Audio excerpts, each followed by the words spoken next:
Hi, everyone. Welcome. We'll just give a few moments for Instagram to let everyone know that we are live. So welcome, welcome. All right, so welcome to Sacred Sunday. We've been doing this now. I've been doing this now for, let's see, about almost 2 months now. We've had some amazing, let's get the light right here. We've had some amazing guests on the show each week, and it's really been fascinating to speak with so many different people, but at the same time, there's that one key message, right? There's always that one key message, and today's guest is a very special guest, and I will be introducing him in a moment. For right now, I'd love to know where you guys are tuning in from. I always love to know where my community is tuning in from. So please let me know. If you are new to the show, this is sort of a kind of, I would say, sort of a live podcast. So I'm going to just pin.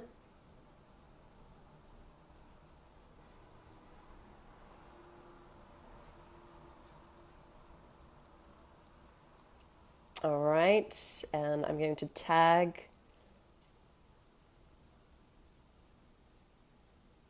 Sah here. Here we go. Let's post this and let's pin it.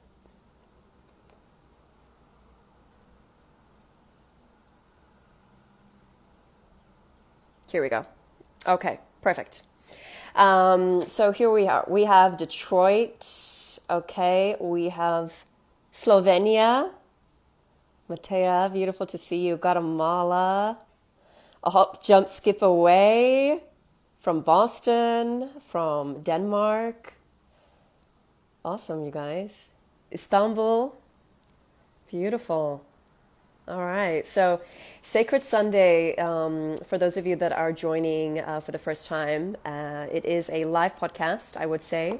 And today's guest is a very special guest. His name is Sah D'Simone, and I cannot wait for you guys to meet him and learn about his vision, his mission, what he's doing right now to heal the world. So without further ado, I'd like to welcome Sah to the show.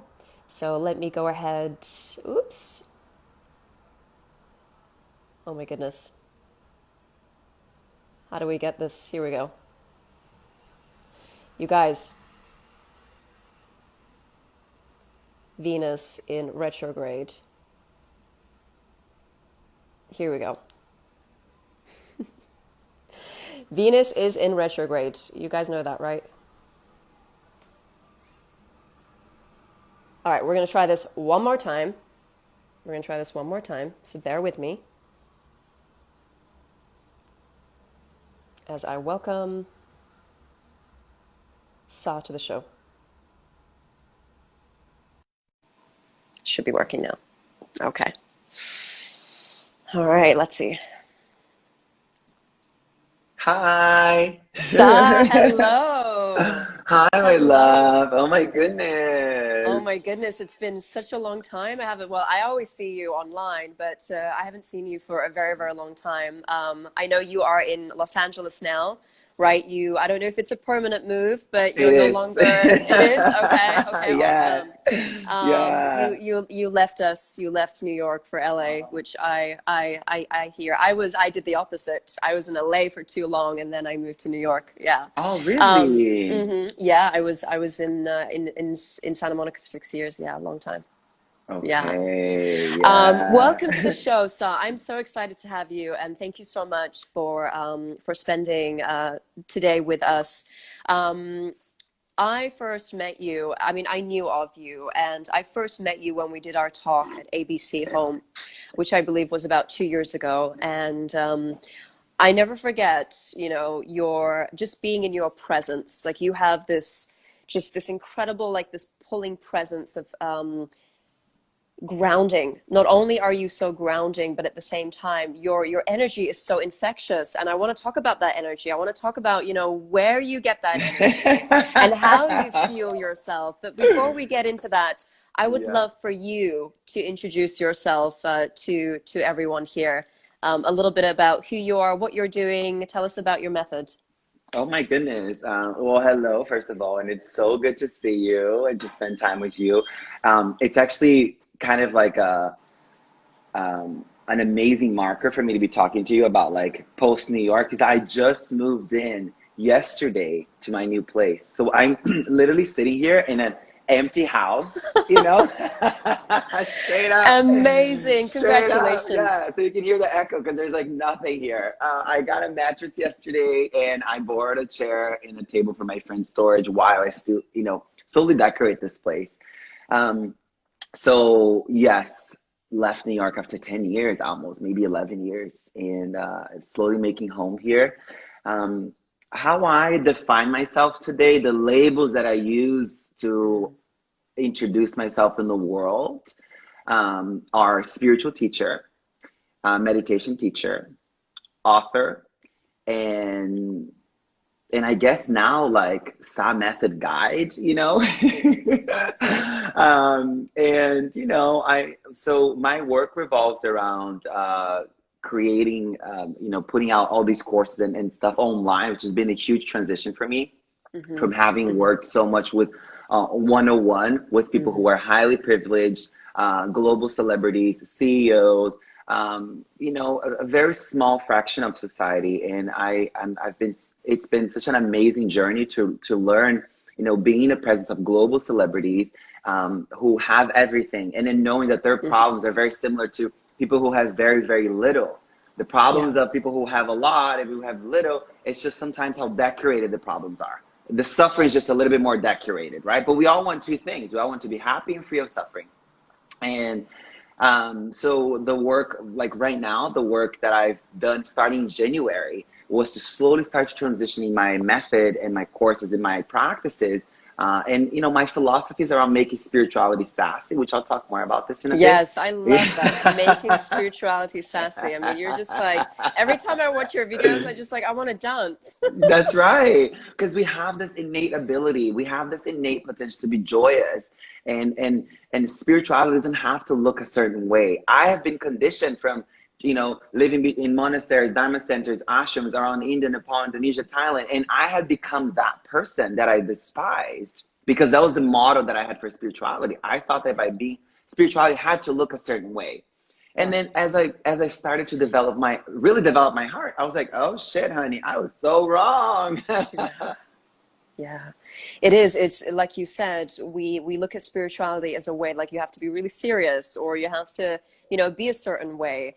And so it's really about breaking those patterns and conditioning people and showing people actually there is another way, that it doesn't have to be a certain way, right? So That's and right. I love that about you because you're also fearless, or maybe you do feel the fear, but you still do it. Still do Um, it. Feel the yeah, fear, right. still do it. Yes, Yeah, yeah. exactly. But the way you, it's just like, it's so joyous, like you said, it's so filled with joy that it's really hard to not feel that sense of Yeah, wanting yeah, to, yeah, to yeah. move because Ex- dancing huge, and we'll talk about that, but I want to track back a little bit That's to right. you said you were in Nepal, you went to India. Um, you were in the fashion industry before. I want to Oh yeah. know. You want I historically? just a What little happened? bit. I Okay, want to got it. know Yeah, what was that what made you, what yeah. was that? Yeah. Okay. Great question. Perfect question. And I also want to just share a little bit about like what I'm doing currently. So I'll Mhm. trace it back to then come back full circle to Perfect. this. So I lived in LA when I was 19 to 20, got really heavy into drugs and alcohol, 20 to 21, 19, 20, 21. And then I moved to New York, started interning for Interview Magazine, interning for Christian Siriano, going to FIT, doing all the things. And already starting to like express myself creatively. Have been expressing myself creatively my whole life, but being in New York at that time really was just like, oh my God, the pinnacle of creative expression for me. And being Hmm. around the staff at Interview Magazine, Christian Siriano, FIT, the whole thing was like amazing. And then the day that Alexander McQueen died, for those of you who are fashion, Oh, I remember that. exactly, you know, like people who know, who have been, it knew, we know exactly where we were. I was in a cab on my way to the tents, New York Fashion Week. I'm getting chills. Ooh. Yeah. And my friend texted me, he's like, Sah, I want to start this project. I want to be part of it. And I was like, okay, what is it? And then we just got on talking. It was going to be a magazine. And as I came on, we sort of like developed the vision to such a beautiful place. And one thing happened, blah, blah, blah, many things happened. And then the magazine just like started. And then all of a sudden here we have Bullet magazine, this international magazine, selling in 12 different countries, 50,000 issues. The whole thing is like overnight. I'm 23 years old. I have no business background, nothing. All I knew was like how to express myself creatively and how to, and just tap into that innate part, the innate super power that we all have to express our hearts creatively. I didn't have that language back then. So then the magazine took off and it was an amazing journey. And then in the fall of 2012, I had a falling out with my business partners. And that's what set me off to start searching, going inside. People are saying like, Sah, the quality of your mind is dictating the quality of your life. And I was like, I don't get it, because like, if you look outside, my life is great, but inside I'm crumbling. I couldn't understand what that was, that the internal landscape dictates how you experience the external landscape. I didn't get that. It was like, my external landscape looks great, inside it must be great too. And this connection wasn't there. So then I spent the whole year of 2013 in Florida writing this blog, which also took off. I don't know like what's the alignment that it was like business wise. It just like happened, and we had a couple stories that went viral, and within like 7 months we had like over 4 million unique visitors on this platform. I was writing about spirituality, about well-being, about sustainability, about plant-based lifestyle, about yoga, about meditation, but all of it with this sort of like skeptical, like, I wonder if this works. I wonder if that works, you know? But I'm writing about it because it's what I'm curious about. And I talk about a lot about following your curiosities on a spiritual path, because that is your mission asking to be discovered. That is your purpose asking to be activated. So then I just started to like follow that. And then we had another buyout. A tech company said, you guys are coming up on Google too much. I want this name. I was like, oh, fuck this. I need to get out. Everything I'm doing is not working. Something has to change. And that's when that learning, that thing that I had heard a while back, take care of your mind. Take care of your mind. Really focus on taking care of your mind, and then your external life will fall into place. The most beautiful place beyond anything you can ever have imagined. And that was when I said, okay, I'm going to fucking India, because nothing here is helping me out.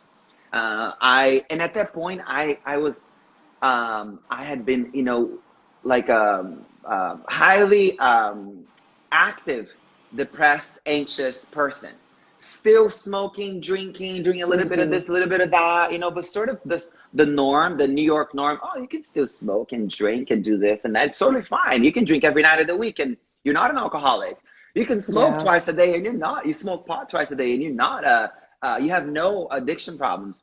And you can eat like this and you're totally fine. Like that sort of lie that I was living in, right? So then I buy a one-way ticket to India. In spring of 2014, I was in a 10-day silent retreat in the north of the Himalayas. And then was it a Vipassana? Was it a Vipassana? No, it was different. Okay. Yeah. So I study a different lineage. I study a combination of Mahayana and Vajrayana. That's right. We talked about that. Yeah, I remember now. And I know you are a Vipassana practitioner. So but it's interesting because next door to the center is a Vipassana center. Whatever floats your boat. This lineage of Buddhism that I study, Mahayana, Vajrayana. I mean, you have deities that look like, this, like they're like mystical creatures. They're green in color. They're blue in color. It's flamboyant. It's like loud and it uses all of our senses to bring us back, not to pull us away. And so I did that 10-day silent retreat. And on the last 3 days, actually, we did a death meditation. and bringing us to that place, using our imagination to visualize our own death. And it was the most wild experience, because it brought up all the grudges I've been holding on to. It brought up all the lack of forgiveness.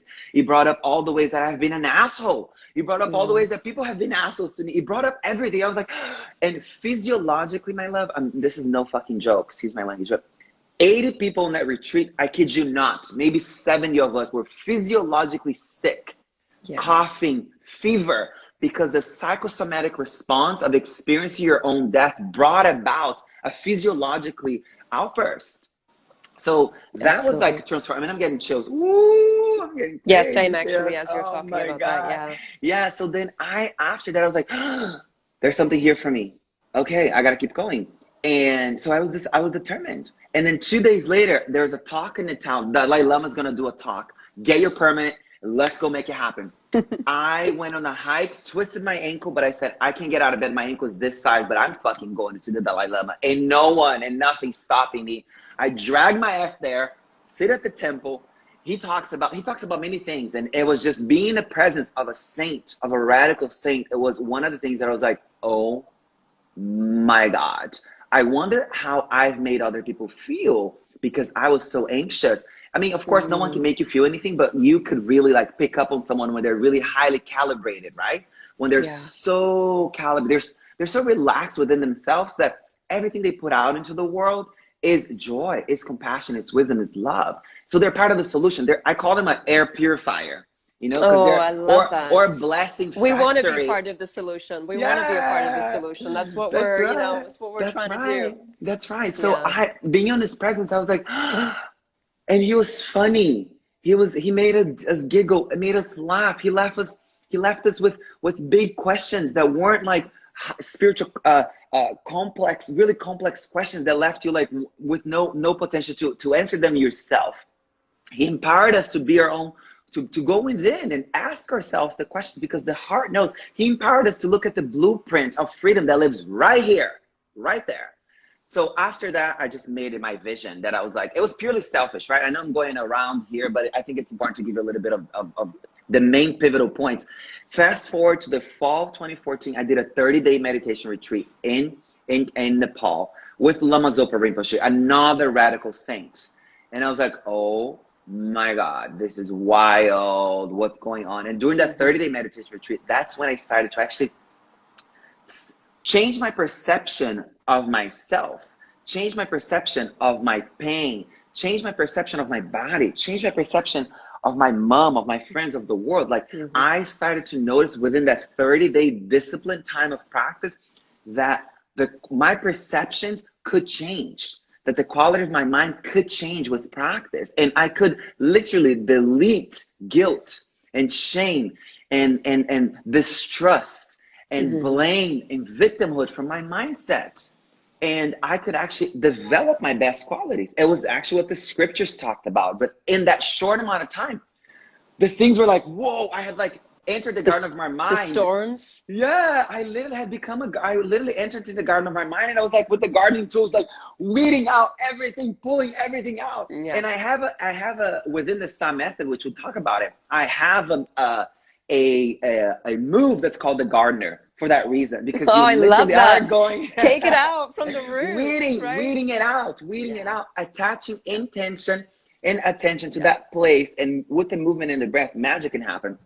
So anyways, I did the retreat, and at the end of the retreat, we were asked, hey, do you want to take refuge on this set of vows, on these set of commitments?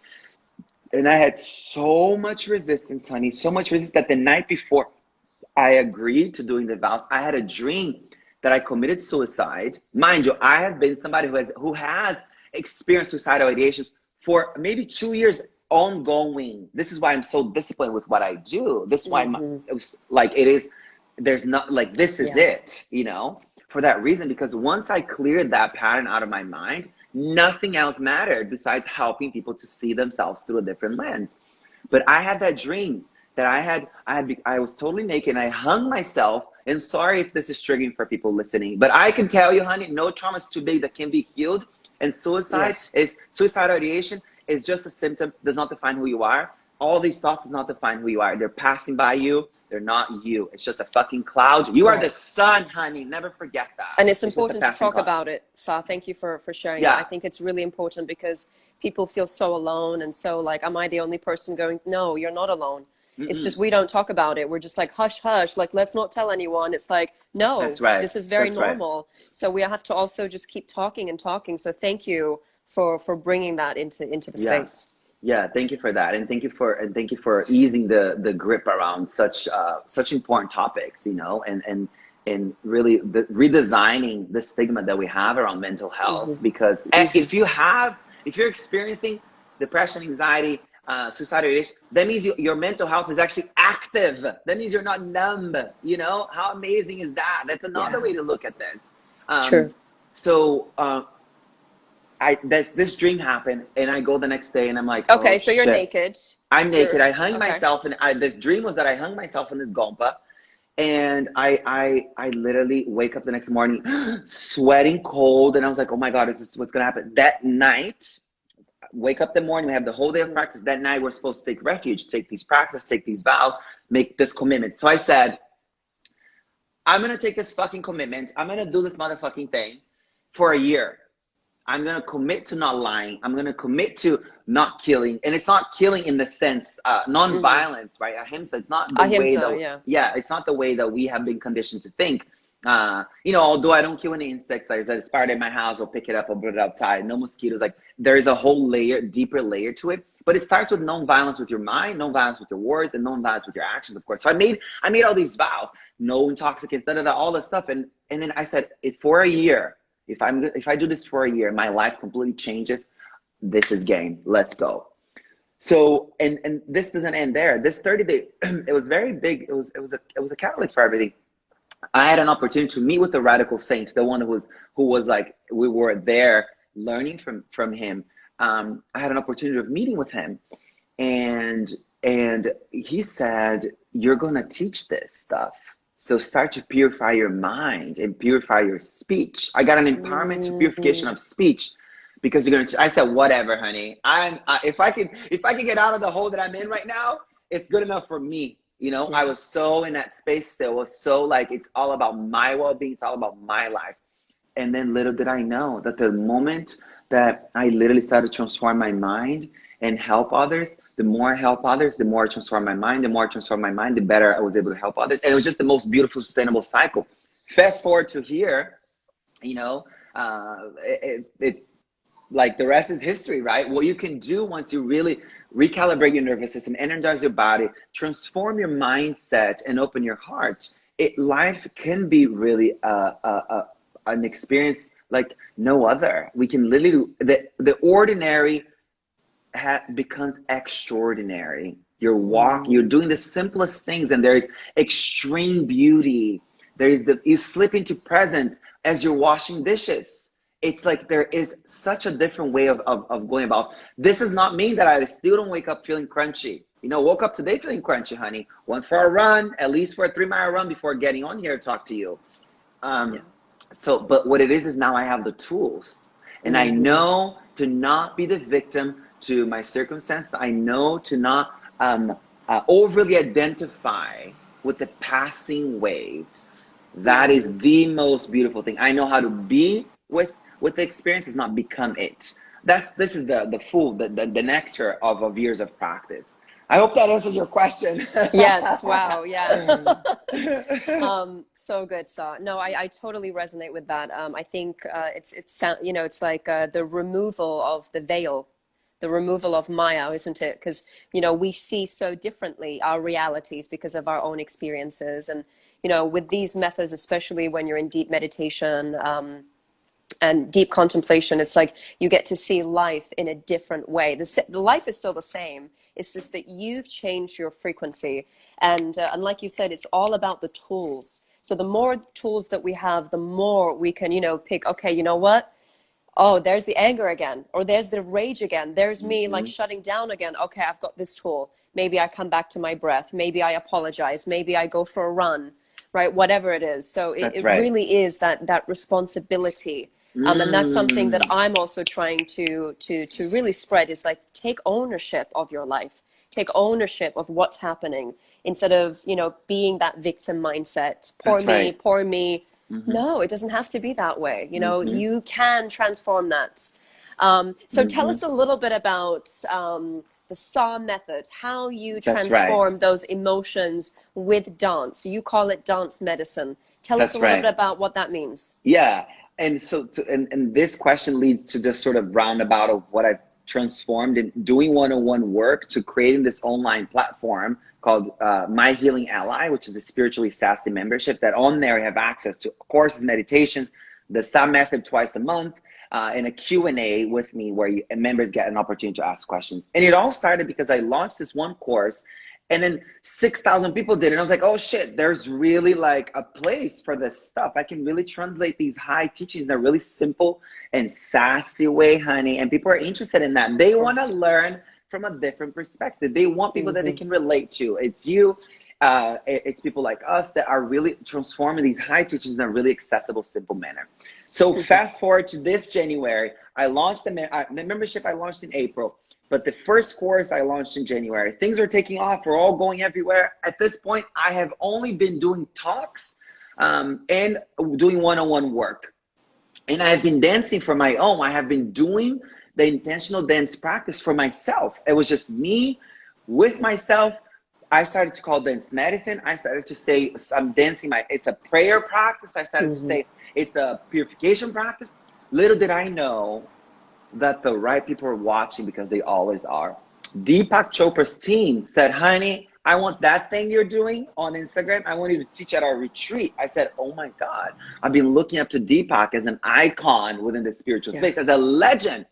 And here I am now meeting with his team to now create a method based on something that I was doing for my own healing, for my own Incredible. liberation that was helping other people online. Clearly, I could tell that the feedback was amazing. And then they said, you have 2 weeks to create something. And then I'll see you in Florida. I had to fly to Florida to teach the retreat. And I just said, okay, what is this method about? What is it that I'm really doing when I'm doing this intentional dance practice? I'm activating my heart.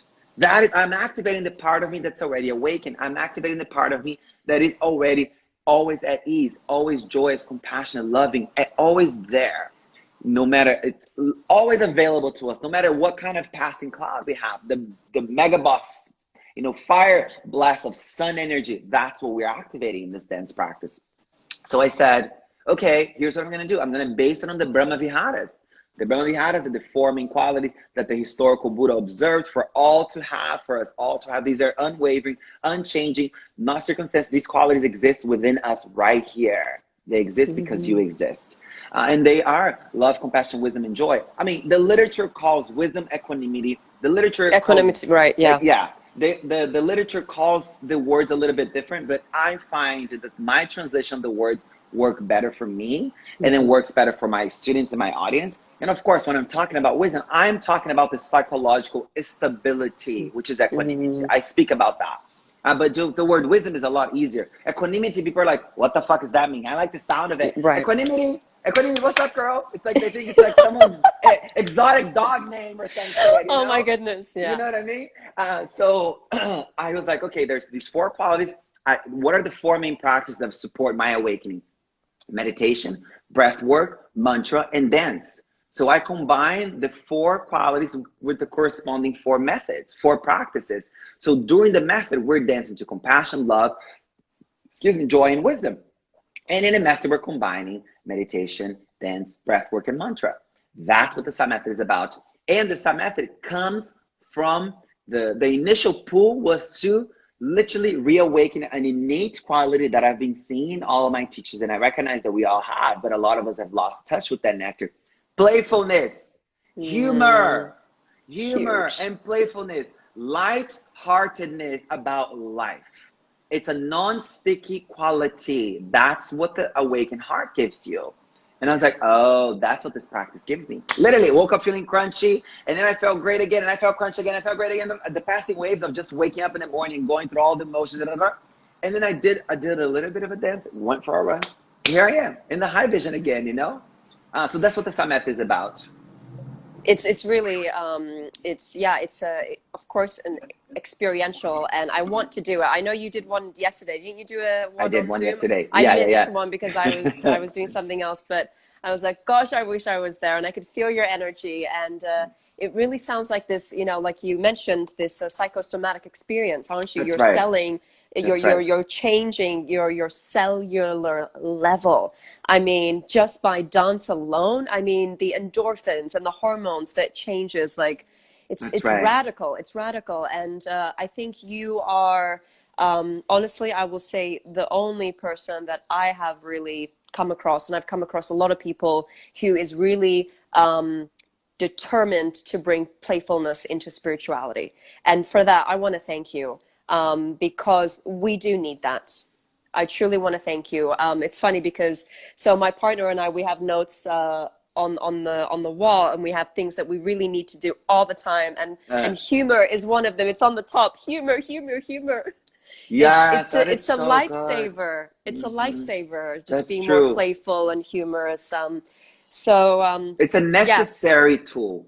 It's a necessary tool. When I was living at Amma's ashram in the south of India, there was a guy who would laugh out loud quite frequently, and it would trigger me. It would literally trigger me. It's like, what is there to laugh about? We're here at this ashram doing deep work. You know, my suffering is my identity. My pain is my identity. My grudges are me. You know, my trauma is my identity. How are you laughing? We're here at this ashram in the south of India, so serious, right? Yeah. Like that. And I was like, oh girl, you were so lost back then, honey. Poor thing. Poor thing. Yeah. But what I grew the courage to do is to sit down and talk to him one day. And I said, what are you doing when you're doing this laughter?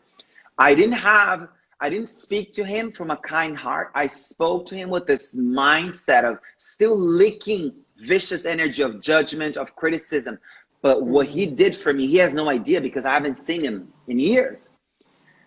It was one of the most transformative conversations I've had. He says, every time you catch me laughing, I'm laughing at how disturbing the thoughts are passing by my mind are. And I was like, Mm. wow. Talk about an icon. Talk about a legendary spiritual practice. Yeah. Imagine if we every time we were caught in a spiral, and we get caught every 5 seconds, right? Because there's over 50,000 thoughts a day, and every moment there's my teacher says that there is in the Buddhist literature it says there is 64 moments of choice in every blink of an eye. So imagine how many decisions you make, unknowingly with every Unconsciously, blink of yeah. an eye. Exactly, So, Yeah. and imagine every time all these choices you're making, meaning you're believing these thoughts, you're believing these things, you're overly identifying with them without awareness. You're becoming them. They're becoming your reality. They're becoming your life. They're becoming your years. They're becoming the play you're in.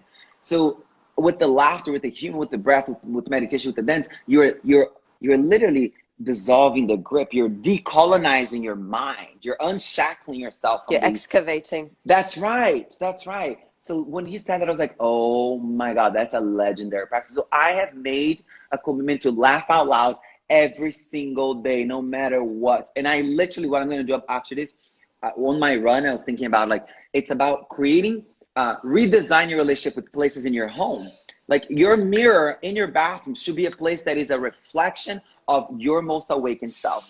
Even if you wake up in the morning feeling all crusty and puffy and like, I look gross today, do your very best effort to look yourself in the mirror and be like, bitch, you're hot, you're a legend, you're beautiful, you're amazing, you're a creative genius. Whatever it is that's gonna remind you of the truth of who you Hmm. are. Put sticky notes on that mirror and literally walk yourself to the edge of resistance to put a smile on your face, even if you don't want to. And Yeah. watch how the neurochemistry will change. Physiologically, you're going to be setting yourself up for a different mindset. Hmm. Work with all the tools that you have, honey. You got Yes, this beautiful honey. body for a reason. What are you doing? Every day, dance Yeah, it out every day. It's so good, so good. Yeah. that's right. It's just, yeah, it's an amazing, amazing way to change your chemistry, your psychosomatic experience. So where can we, are you doing more of these saw methods online?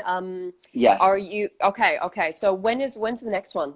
The So that we can next all one, come. yeah, the next one I'm doing for Deepak Chopra's center, which is called Chopra Global on IG. It's just Okay. called Chopra.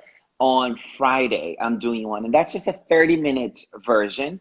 And then I might just do like a random one on Wednesday. Don't quote me on this one yet, but Okay, I okay, might want okay. to activate the house with that before. Absolutely, Yeah, absolutely. and Yeah, and awesome. in And what is uh, your website? So I want to write, some people are asking for yeah, your courses. myhealingally.com.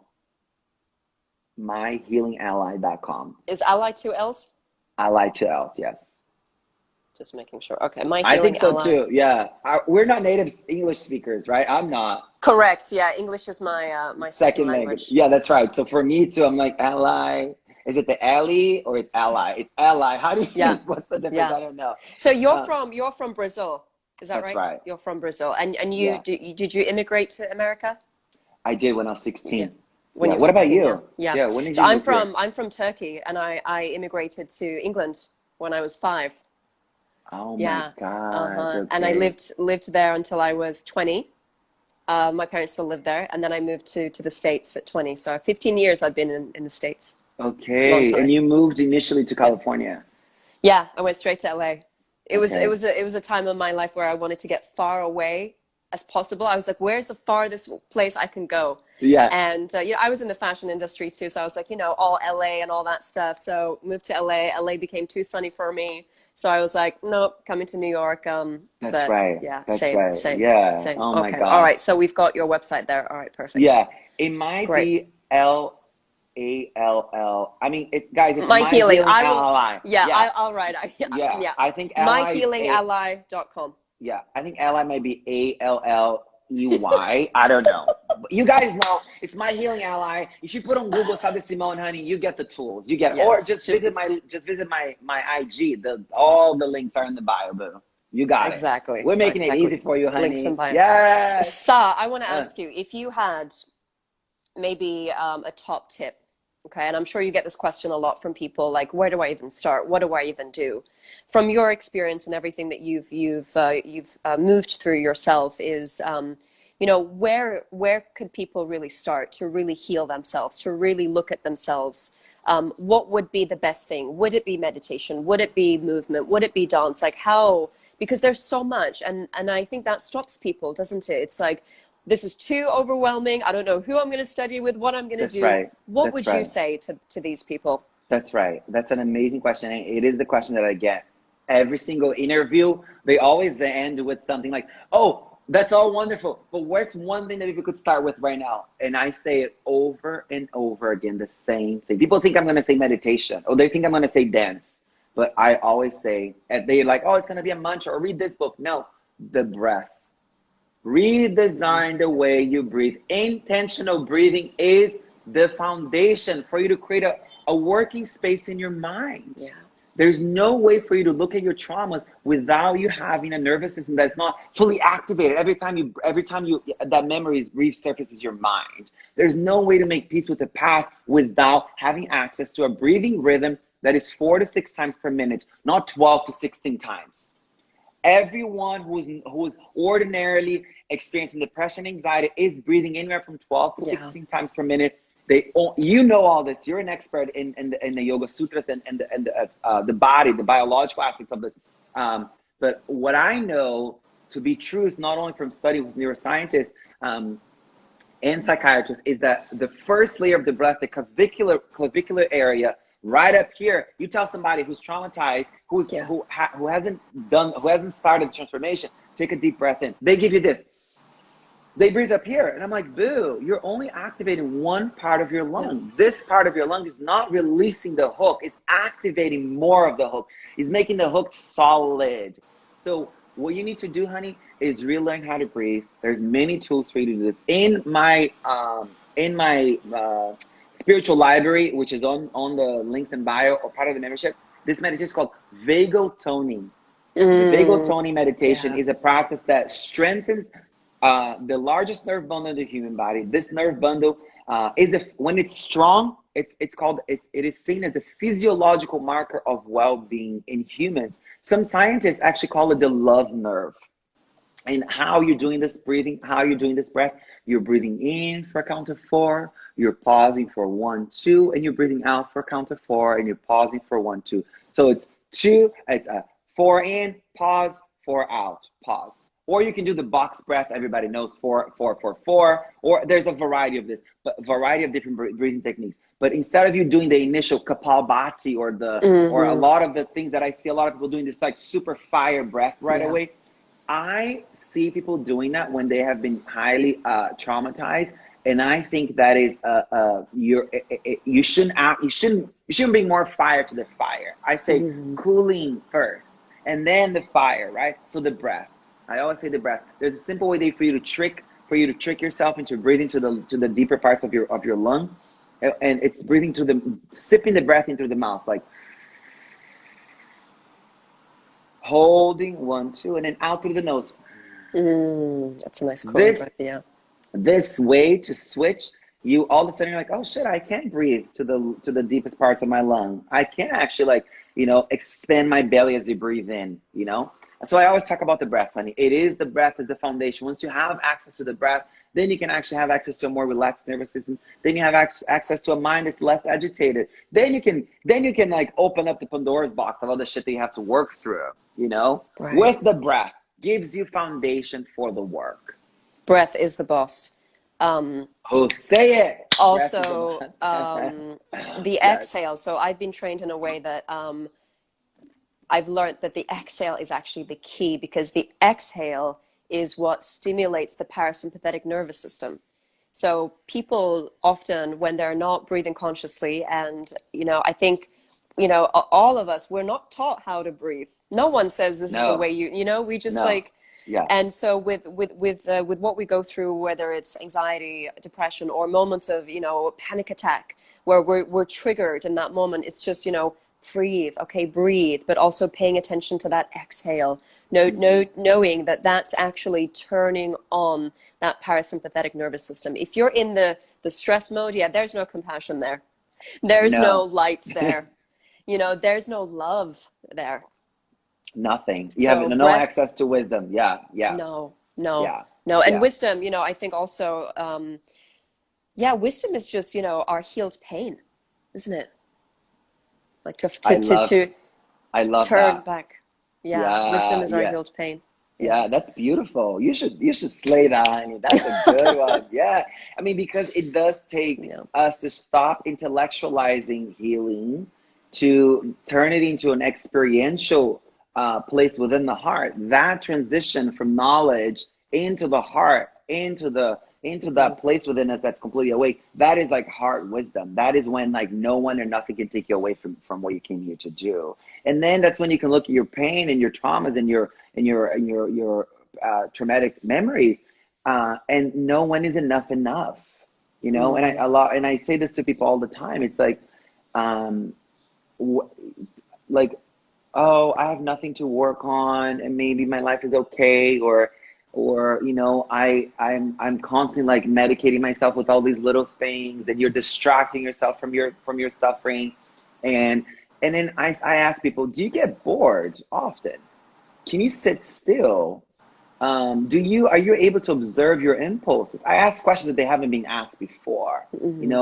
I ask people, do you feel the need to always one up somebody when they're talking? Is your mind completely activated when someone's talking to you? I ask questions that has nothing to do with suffering, right? And then people are like, oh, okay, maybe I do got some shit to work on. Yeah, because the way that suffering manifests for us is very different for everybody, but it's this unease. It's this inability to just be, it's this constant need to be going and doing, and they say it's pervasive suffering. The literature talks about it's this constant nagging that things are not okay.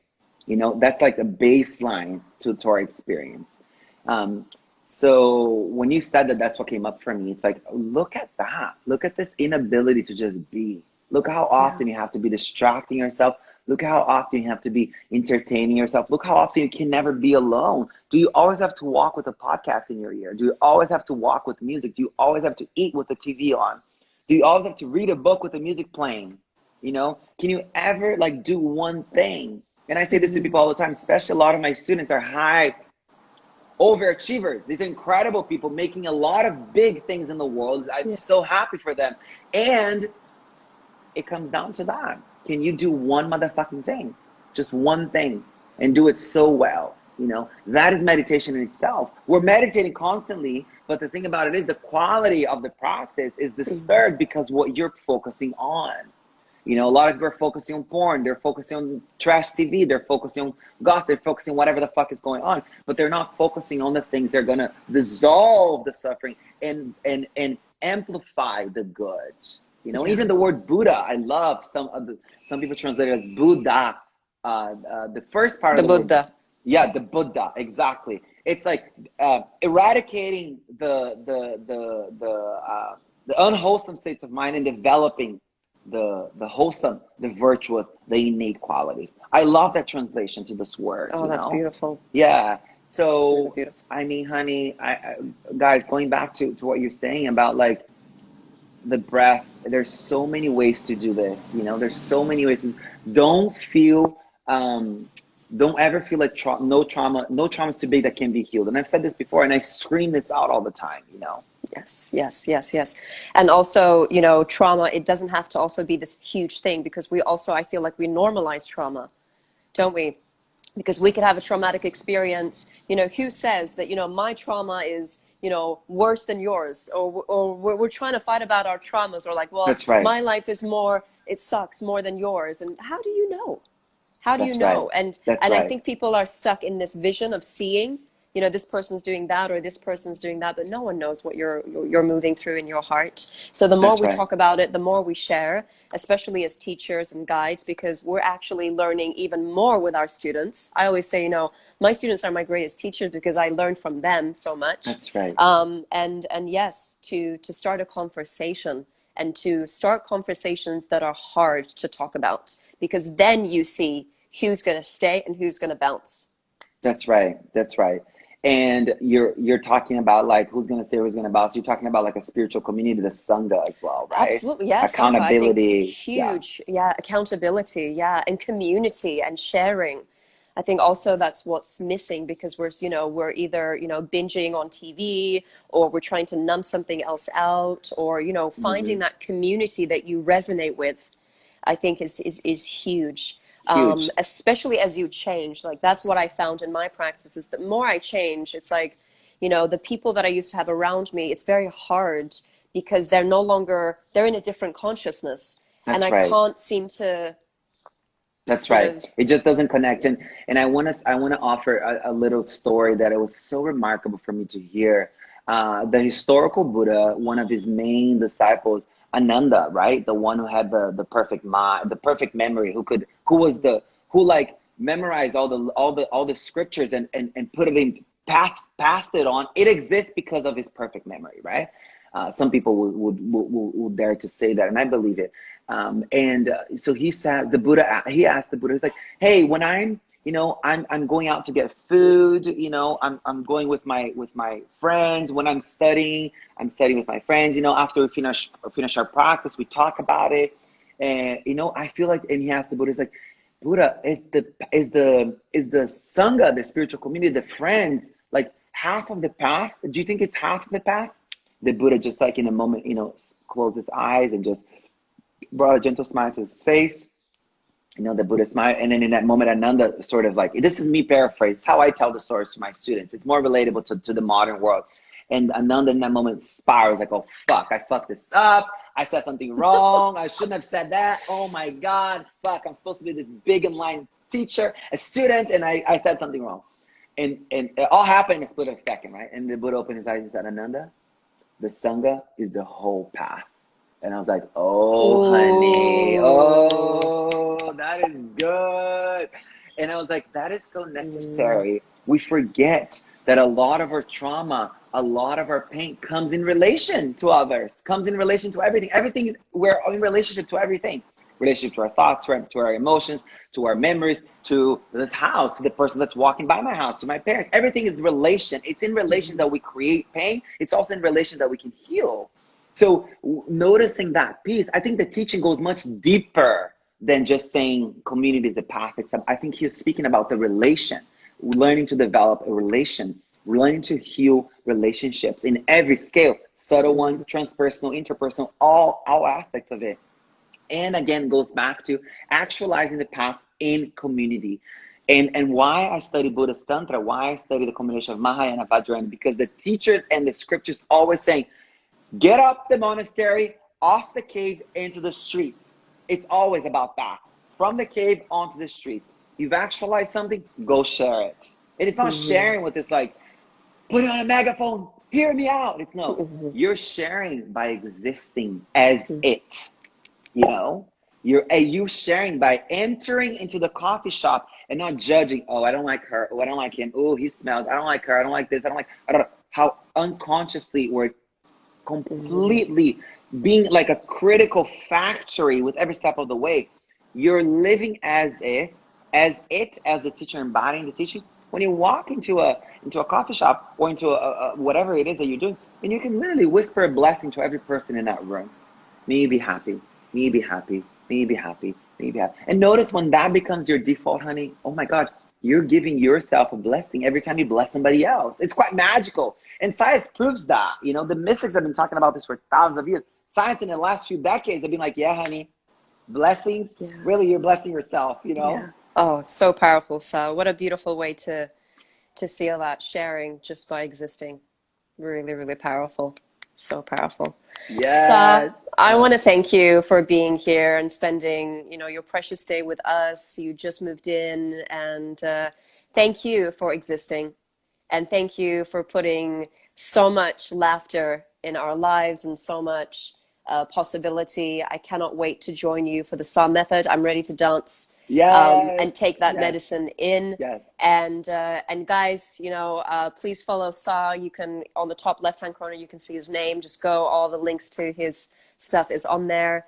And Sah, I wish Thank you you, the my love. best in Thank LA, you. and Thank I will you. see you so soon. I will see you so soon. Thank you, B, for everything you're doing, my love, and for showing up as a high vision being in the world the way you are. It really, like I say this often, is spiritually sass. Being spiritually sass is about, feeling your best, doing your best, and looking your best while serving the world. And I think you are such a pinnacle, Oh. such a catalyst of that example. What healing could look like, what spirituality can look like. So I thank you I truly, like, when I see your posts and I see you talking your stories and all things, I'm like, this bitch is fucking slaying, honey. Yes, this is what it's all about. So thank you Oh for my God. that. Truly so, so, You're so welcome. grateful. Yeah. Thank you. I love you Thank you. guys. Thank you for joining us. Bye. Thank you, Sah. Have a great one. You too. Bye, bye, my love. Bye, sweetie. All right, guys. Wow, wasn't that amazing? Sah, he's radical and such great gems. I hope you really felt that. And please do check out his work. He's exceptional. And as we continue the series of Sacred Sunday, this will be uploaded on YouTube in a few days, so you can always see it again. So for next week, we have one of my very, very dear friends, as well as a business coach, life coach, extraordinaire, Shirin Eskandani, and I can't wait to have her on the show next week to talk about coaching in a way that is holistic, as well as the business side to everything, but also taking charge of your life, really taking charge of your life. Just like Sah, said, it's that stepping in and shifting and changing. So I wish all of that for all of you. And again, thank you so much for tuning in. Be happy, be safe, be well. Let those tears cleanse you. And I'll see you next time on Sacred Sunday.